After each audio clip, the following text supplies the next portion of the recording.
பங்குச்சந்தையில் அதிக அளவு லாபம் கொடுத்த ஃபண்டமெண்டல் ஸ்ட்ராங்காக உள்ள டாப் 10 பென்னி ஸ்டாக் என்னென்னன்றதை இப்போ நம்ம பார்க்கலாம்.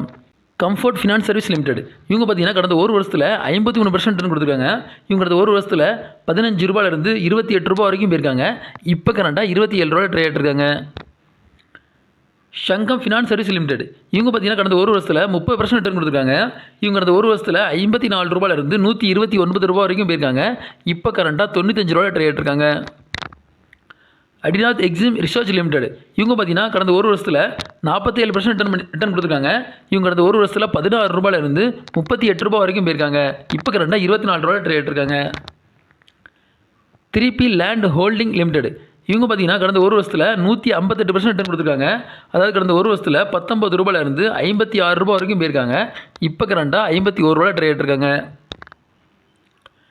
ஸ்ரீவாஸ்தா ஃபினான்ஸ் அண்ட் லீசிங் லிமிடெட் இவங்க பார்த்தீங்கன்னா கடந்த ஒரு வருஷத்தில் 37% ரிட்டர்ன் கொடுத்துருக்காங்க.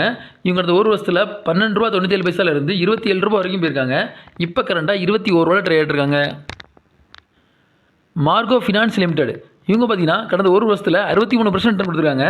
இவங்க கடந்த ஒரு வருஷத்தில் 25 ரூபாயிலிருந்து 62 ரூபா வரைக்கும் போயிருக்காங்க. இப்போ கரண்டாக 50 ரூபா ட்ரேட் இருக்காங்க. கேஜிஎம்சி ஃபினான்ஸ் சர்வீஸ் லிமிடெட் இவங்க பார்த்தீங்கன்னா கடந்த ஒரு வருஷத்தில் 108% ரிட்டர்ன் கொடுத்துருக்காங்க.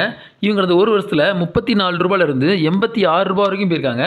இப்போ கரண்டாக 76 ரூபாய் ட்ரேட் இருக்காங்க. இந்த வீடியோ உங்களுக்கு பிடிச்சிருந்ததுன்னா லைக் பண்ணுங்கள், கமெண்ட் பண்ணுங்கள், மறக்காமல் சப்ஸ்கிரைப் பண்ணுங்கள். நன்றி.